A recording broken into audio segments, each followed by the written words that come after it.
his arrogance. Don't like No, That's because I'm black. No, sir, no. You don't like a nigga talking like this. The white people. Oh, I beg your pardon. No. I don't want to. All black people don't cut up what you saying. You mean white people know. Listen, woman, everybody black watching this show knows why you don't like the way I talk. You don't like a nigga talking to you like this. Niggas never done that like this before. Sir, I know what it is. Don't tell me what you don't like. You don't know who you're talking to. What I don't like. I don't care what you don't like. Just buy a ticket and see me get my butt whooped. No. Listen, I'm in a minority in this country here. What's your minority? I'm from England. You're a minority. You're from England. You own England and America. You white. You can go to one of this city you want to go. Are you from England? You more free than me. You from England. Didn't you say you're a minority? You know you can go to towns, move in neighborhoods. You can buy things. You can open a business downtown Chicago and do business, and I can't do it, but you from England. Hello, Freedmen family and our riders. That was the beautiful ancestor Muhammad Ali, and he nipped that privilege and that playing that victim, as well as her using the minority status, right on in the bud. Honey, she tried and failed. Now, speaking of checking the victim behavior, gaslighting, and privilege, that brings me to this woman, Caitlin Bennett. Maybe Ali could have checked her too, because she could use it. Now, Caitlin is a CK supporter and feels it's her right to go to random places and debate others just because she wants to, and post the videos all over TikTok of different people's responses. Now, the issue with this is some people don't want to be bothered with Caitlin, and some of those people include our people. And it appears Caitlin doesn't understand that people don't have to talk to her, okay? And she is still considered a pest even if she does have privilege. A few weeks ago, Caitlin decided to show up to a black event in Florida and make her presence known. And yes, it was a bit of a disruption because you see, Caitlin was asked to leave. And she simply could not handle that coming from people who many of her people say they have black fatigue from, or who they claim are violent, or who they hate to be around. Let's take a look at this clip and we're going to talk. What is the first word that comes to mind when I say the name Donald Trump? Why is that a relevant question for this event? She's going through the security already. The organizer told me you wasn't allowed here, so you are a government employee? Yes, she's going to security. That's exactly what they're there for, to remove people who make them uncomfortable, who they don't want there, like you. What's confusing me is it doesn't even look like this event has anything to do with Donald Trump. So I'm confused as to why he's being brought up.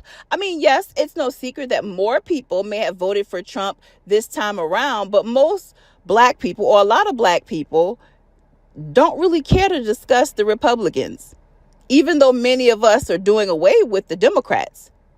So why create an issue at someone else's event, then when she goes to security, doing the same thing that your kind normally does, like calling the cops as well, now it's wrong? See, that's the funny part. This is coming from a woman whose people have a long history of getting black towns destroyed and black folks lynched, all because of their tears. Okay, so am I allowed to be here? you're allowed. But if the person who rents the park don't want you here, we can't really have you here. Why are you interrogating this man? You're in a space you're not even supposed to be in. You don't have to be allowed everywhere. I mean, the privilege is surreal to me. You're questioning this man because he's calmly telling you that you're not wanted at this event, an event they paid for. And instead of leaving, you're becoming offended that you're being asked to leave, and you're getting on the nerves of people who paid for the event. Now you're trying to interrogate him for doing his job, all because you feel entitled to be in a space where you're not wanted. See, this right here is the problem, the entitlement. The constant need to insert yourself in every situation, then play victim or innocent when someone finally tells you no. Are they asking you to remove me? They're telling people not to talk to me, interrupting my conversations. Do they want you to remove me? Yes, ma'am. She getting on my nerve. I'm sorry, y'all. They're literally telling people to remove you. Ma'am, you're pestering folks, and they've rented that park for their event. How are they interrupting your conversation when you're the one interrupting their event? I mean, make it make sense. Any other time, it's Blue Lives Matter. Any other time, it's they're just doing their job. But now that a black police officer, okay, is checking and correcting you and stopping you from your little crime of being somewhere you're not supposed to be, it's a problem. See, this is the privilege that they claim they don't have. Because let's be honest, this is nothing new. Many of them have always moved through life with that same sense of privilege, believing that rules are flexible, that consequences are optional when it comes to them. Put the mic down on. Apparently, some people are having issues with the question that you're asking them. Okay. So like if what? they just have, I don't know, try not to follow them around or try to intimidate or harass them. All right, because that's the call that we're Are you getting. accusing me of doing that? No, that's what I said. We got a call for. You got a call that I was harassing people. Yes, I don't know. Try not to follow them around or try to intimidate. I'll say it for you, brother, because it's clear you walking on eggshells, and I can understand why. We'll discuss that later. Yes, you are harassing people and bothering them. They're not wrong for not wanting you there, Caitlin. You showed up to their event just to pester them and create problems. Had it been the other way around, and you and your people would be reporting the same thing, calling it a disturbance, or even saying that the people were trespassing if they came to your event and you did not want them. And I'm still trying to figure out why you're bothering the cop. I mean, he's better than me because I would have just not answered all those questions. I would have just said, ma'am, leave, or I'm calling backup. Simple. I mean, this lady is literally sitting here trying to interrogate the cop. Harassment. All right, because that's the call that we're Are you getting. accusing me of doing that? No, that's what I said. We got a call for. You got a call that I was harassing people. Okay, she's still getting on my nerve, y'all. And this clip is barely a minute long. Okay? Even if it was an accusation, you wouldn't have to deal with it if you weren't in their space to begin with.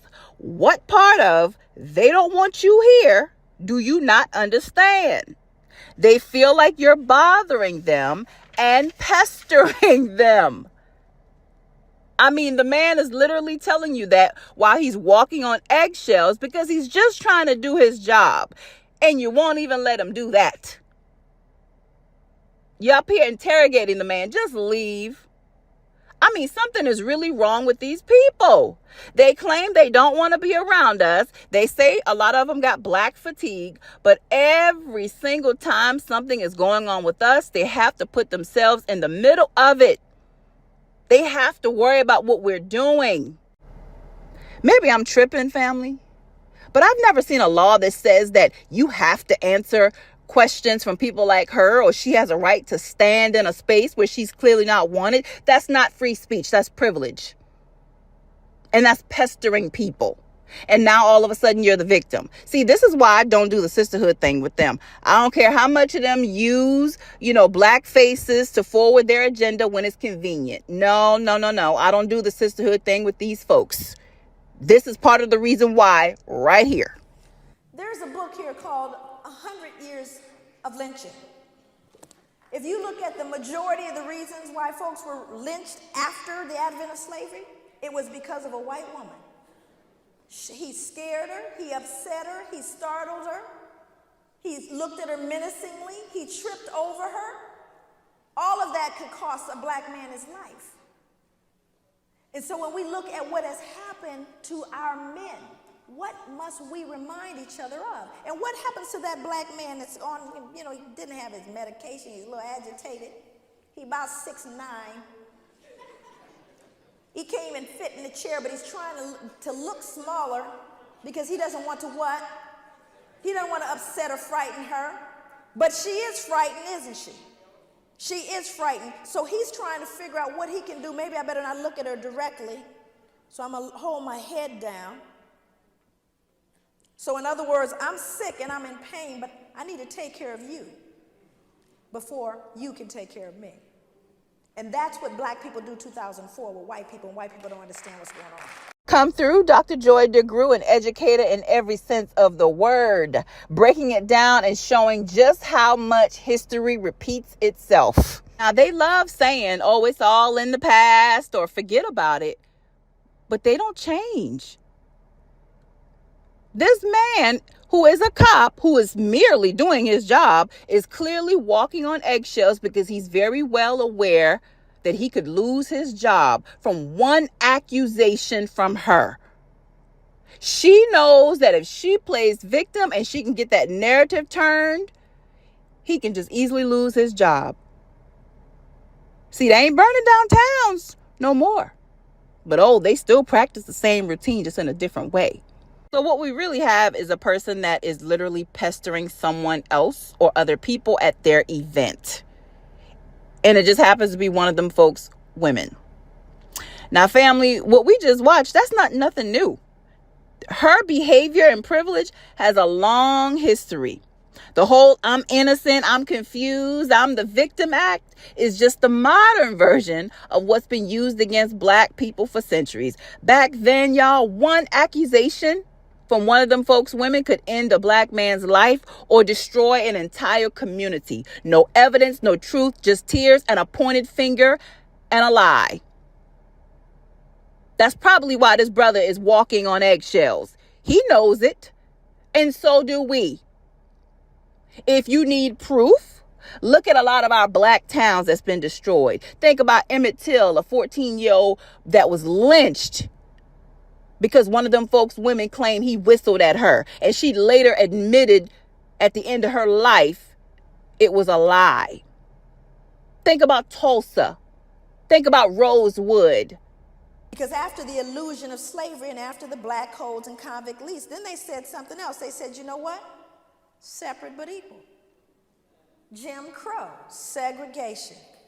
Y'all gonna be treated just as nice as everybody else. It's all gonna be equal. We just want you to be separate. And we said, hallelujah, that's a great thing. And you know, we did pretty well. And we did pretty well because we had to be what? Together. We were interdependent. We couldn't go nowhere else. So now we were dependent on each other. Guess what? We built beautiful towns. We had banks. We had everything we needed. We patronized one another's stores. We went to the same barbershop. We were the teachers, the doctors. We were everything. And then they looked over there and they said, you know, they're prospering. We thought the trauma was over. But was the trauma over? Oh no, they burnt those towns to the ground. And very often, what was the reason why it all started? Because of a white woman. Because somebody thought somebody did something to a white. It didn't matter. It was a trumped up charge. Since we're talking about how history repeats itself and how dangerous people like Caitlin's behavior really can be when they choose to weaponize their fears or tears, or shall I say that victim mentality, I want to give you one more piece of proof. Because before anybody jumps in talking about that's the past, I want you to understand truthfully that these patterns didn't just disappear. They evolved. Now, most of us know the story of Emmett Till and how one lie cost that baby his life. But there were many other situations that could cost you your freedom if you lived. And that brings me to Mr. Matt Ingram. His story is another classic example of how we need to be careful, why we need to know our history, and why we cannot ignore how these behaviors show up over and over in different forms now. Now, Mr. Matt Ingram was one of the last black men in America to be convicted of something called reckless eyeballing. Now, during Jim Crow, that meant a black person could be accused of any crime simply for looking at a white person because white society claimed any glance carried sexual intent. Now, Mr. Ingram was a black tenant farmer in Yanceyville, North Carolina, and in 1951, a 17-year-old white girl, Willa Jean Boswell, testified that she was scared because he looked in her direction from about 65 feet away. 65 feet. Nothing happened. No conversation, no touching, no threat. but the white community still demanded that he be prosecuted. They pushed for him to be charged with assault with intent to rape based solely on that look. Even when the charge was reduced, Matt went through multiple trials, each controlled by all white juries who ignored the fact that there was no evidence whatsoever that he intended to do something to this woman. Now, the judge instructed them that even looking in a leering manner could be treated as a threat. And of course, they convicted him again. He was sentenced, put on a chain gang, and had years of his life disrupted simply because a black man's presence was treated as dangerous. Just from looking, y'all. Now you see why that cop was walking on eggshells. Oh, it's passed down. He knows better, the history. He knows, even if he don't know all of the history that they've hidden, he knows a white woman's tears could be detrimental. And she knows her manipulation, her tears, and everything else she tried to do will be accepted. It would take pressure from the NAACP when they were strictly for Black American issues, and the Black media for the North Carolina Supreme Court to finally step in. They overturned the conviction, admitting that a look alone, even one someone claimed was frightening, could not be treated as a crime. But by then, Mr. Ingram's life was pretty much destroyed. And his story reminds us how quickly fear and false victimhood from them folks can destroy a black life. And the way some people behave today shows that those old habits never really die. They just change clothes. And that's why I look them dead in their eyes, because my people once couldn't. On that note, guys, I'm going to end this video. But I do want to say thank you for listening, guys. Let me know what you think about Mr. Ingram and about Caitlin in the comments.